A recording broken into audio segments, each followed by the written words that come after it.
Halo adik-adik kelas 12, masih di materi pertumbuhan dan perkembangan. Nah, pada kali ini kita akan membahas tentang perkecambahan, proses perkecambahan dan tipe-tipe perkecambahan. Nah, sekarang sebelum kita ke materinya, kita pahami dulu struktur dari biji itu seperti apa. Bagian terluar itu namanya kulit biji atau testa. Yang berwarna putih ini aleuron. Nah, lalu yang ini nih itu endosperma.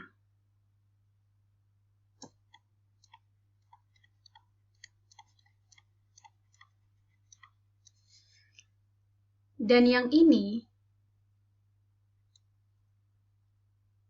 scutellum.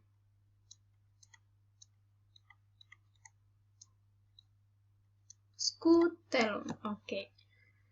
Dan yang ini adalah embrionya.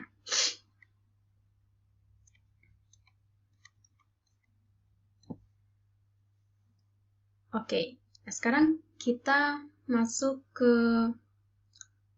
perkecambahannya. Kalau kalian bingung, scutellum itu apa? Ini adalah cotyledon.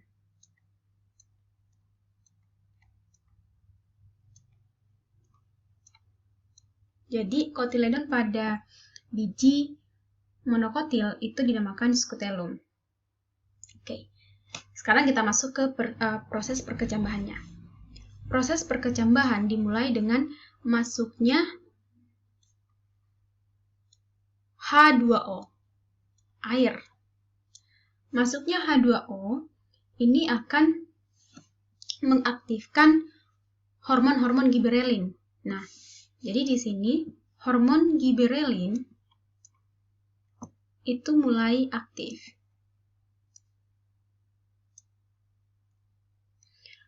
Hormon giberelin ini akan memicu aleuron yang di sini nih untuk menghasilkan enzim amilase. Jadi di sini pertama tadi H2O masuk ya. Masuknya H2O ke dalam biji itu namanya imbibisi.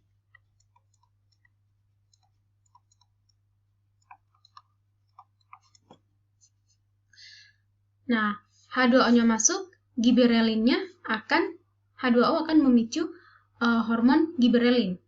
Giberelin ini akan memicu aleuron menghasilkan enzim amilase. Aleuron menghasilkan enzim amilase. Nah, jadi di bagian yang ini, enzim amilasenya sudah aktif.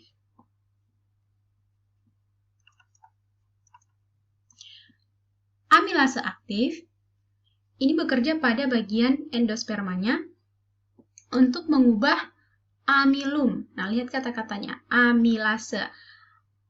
Amilum dan ase. Ase itu enzim. Segala sesuatu yang berakhiran dengan ase itu enzim. Tapi tidak semua enzim itu berakhiran ase. Oke? Jadi dia akan mengubah amilum atau pati menjadi gula. Nah, jadi di sini amilase mengubah amilum atau pati menjadi gula. Oke. Lalu di bagian sini, gula inilah nanti yang akan ditransfer ke embrio. Jadi yang mana embrionya tadi? Ini yang berwarna hijau muda. Ya, ini hijau tua, ini hijau muda, ini hijau ke kuning-kuningan. Dah, jadi yang ini tadi endospermanya, yang ini cotyledonnya, yang ini embrionya. Jadi, ya ada. Gula yang dihasilkan itu akan ditransfer ke embrio untuk pertumbuhan embrio itu. Jadi di sini gula ditransfer ke Oke, boleh ya. Jadi kakak ulang sekali lagi. Yang pertama, H2O masuk. Di sini H2O-nya masuk, itu namanya imbibisi. Ketika H2O masuk, bijinya akan mengembang dan kulit testanya ini akan pecah. Masuknya air akan mengaktifkan hormon giberelin. Giberelin ini akan memicu aleuron, ini yang bagian warna putih, untuk menghasilkan enzim amilase. Enzim amilase ini akan mengubah amilum menjadi gula.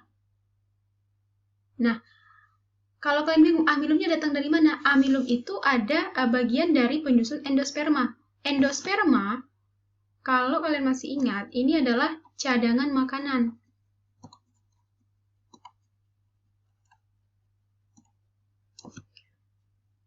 Yang mana ini hasil peleburan dari inti generatif 2 tambah inti kandung lembaga sekunder dan menghasilkan 3N. Karena ini 1N, ini 2N. Jadi dia berjumlah 3N. Gitu. Lalu gula ini nanti akan diubah menjadi, gula ini akan ditransfer ke embrio untuk embrio bisa bertumbuh. Nah, ini bagian yang ini adalah akar radikula. Radikula itu cikal bakal akar. Ini akar mudanya. Nanti yang ini akan jadi plumula. Plumula itu cikal bakal daun. Gitu. Nah, sekarang kita masuk ke tipe-tipe perkecambahan. Nah, ini. Perkecambahan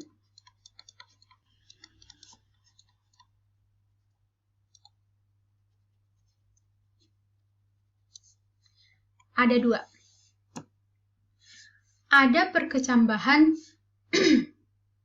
epigel dan perkecambahan hipogel.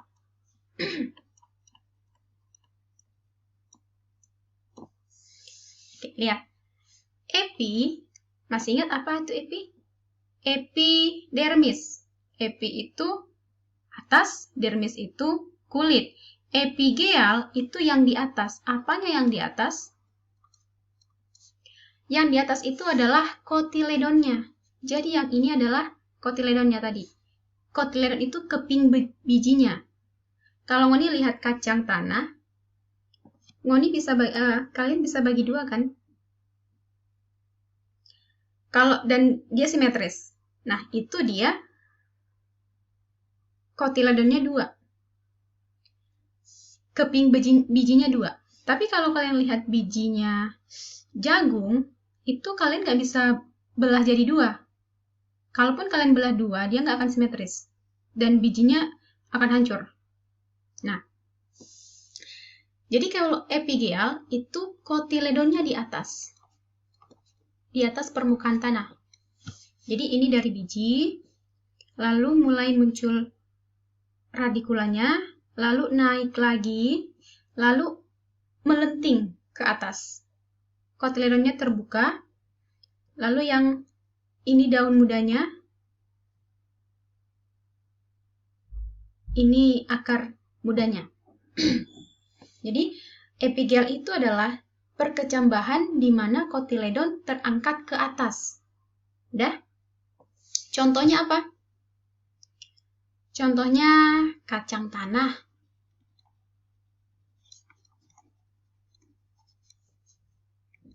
Kacang merah.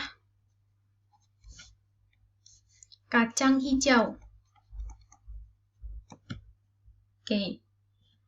Lalu yang hipogel. Kalau epi itu atas, hipo berarti bawah atau rendah. Maka yang ini kotiledonnya tetap di bawah. Jadi kotiledon itu di bawah.